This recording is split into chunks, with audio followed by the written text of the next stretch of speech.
बाहर के देशों के खिलाड़ियों के बारे में से एक के बारे में जानकारी मुझे है बहुत पक्की और गहरी। बोरिस बेकर नाम का एक टेनिस प्लेयर, वो बहुत सारे यूरोप के और अमेरिकन कंपनियों के विज्ञापन करता रहा हेल्थ टॉनिक के।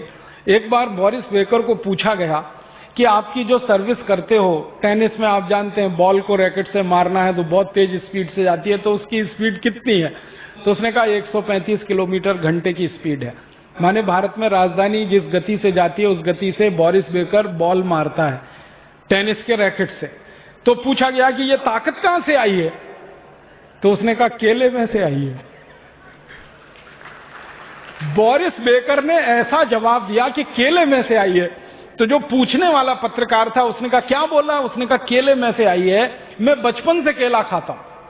और बोरिस बेकर ने बताया कि जब भी टेनिस का मैच मैं खेलने के लिए जाता हूं तो ढेर सारे केले भर के मेरे बैग में रख के लेके जाता हूं। मैच जब चलता है टेनिस का तो आप जानते हैं कोर्ट चेंज होता है हमेशा, एक बार इस कोर्ट से खेलेंगे दूसरी बार। तो वो कहता है जी कोर्ट चेंज करने का समय उतने में मैं 2 केले खा लेता हूं, फिर खेलता हूं, फिर 2 केले खा लेता हूं, फिर खेलता हूं, फिर 2 केले खा लेता हूं। उन्होंने कहा ये ताकत तो केले में से आई है।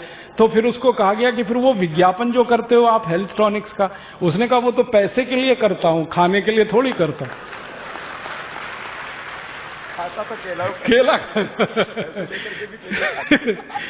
तो बोरिस बेकर जैसा मजबूत टेनिस खिलाड़ी जिसकी स्पीड के बारे में सारी दुनिया के विशेषज्ञ कहते हैं कि उसके आगे की स्पीड अभी तक कोई दे नहीं पाया बॉल में, वो कहता है कि मैं केला खा के ताकत लाया हूं। तो आपके पास आने वाले मरीज को ये कहानियां सुनाइए, बोरिस बेकर की कहानी सुनाइए, ये सब क्रिकेट खिलाड़ियों के बारे में बताइए कि ये अपनी जिंदगी में साधारण चीजें खाकर असाधारण बने हैं, क्योंकि पोषकता उन्हीं चीजों में है जो सस्ती हैं, बहुत महंगी चीजों में पोषकता नहीं है। हमारे देश के साधारण जो नागरिक हैं उनके दिमाग में एक वायरस घुस गया है। इस वायरस को आप सभी चिकित्सक निकाल सकते हैं अच्छे तरीके से। वो वायरस है कि जितनी महंगी दवा उतनी अच्छी, जितना महंगा ताकत का टॉनिक उतना अच्छा, जितना ज्यादा फीस ले डॉक्टर उतना अच्छा। ये गलत एक वायरस घुस गया हमारे देश के नागरिकों के मन कि ज्यादा फीस ले रहा है तो अच्छा डॉक्टर है, खूब दवाएं लिख रहा है, एक छोटी बीमारी के लिए 15-16 दवाएं लिख रहा है तो बहुत अच्छा डॉक्टर है, फिर ऊपर से इंजेक्शन ठोक दे तो और अच्छा डॉक्टर है। ये वायरस आप निकाल दीजिए, ये वायरस निकालने में आप बहुत बड़ी मदद कर सकते हो।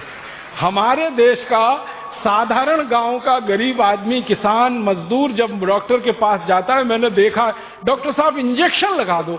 अब डॉक्टर साहब मना कर रहे हैं कि इंजेक्शन की नहीं लगा दो, आप जरूरत नहीं है फिर भी लगा दो, चाहे पानी का ही लगा दो आप, तो उसको मन में संतोष हो जाए। लेकिन वायरस ऐसा घुस गया। मेरी आपसे विनम्र प्रार्थना है कि मरीजों को आप सिर्फ चिकित्सा दे रहे हैं इतना ही नहीं है, मरीजों को थोड़ी शिक्षा भी दे दीजिए, उनको एजुकेट भी कर दीजिए तो बहुत बड़ा काम हो जाए। मुझे भारत में कई बार ऐसा लगता है कि भारत के मरीजों को चिकित्सा सेवाओं की जितनी जरूरत है उससे कई गुना ज्यादा हमारे देश के मरीजों को, साधारण नागरिकों को शिक्षा की जरूरत है, हेल्थ एजुकेशन की जरूरत है। हेल्थ फैसिलिटीज तो काफी कुछ हो गई हैं अब इस देश में, बहुत सारे चिकित्सालय हैं, बहुत सारे डॉक्टर हैं, बहुत सारी दवा की दुकानें हैं, लेकिन हेल्थ एजुकेशन के नाम पर इस देश में बड़ा शून्य है।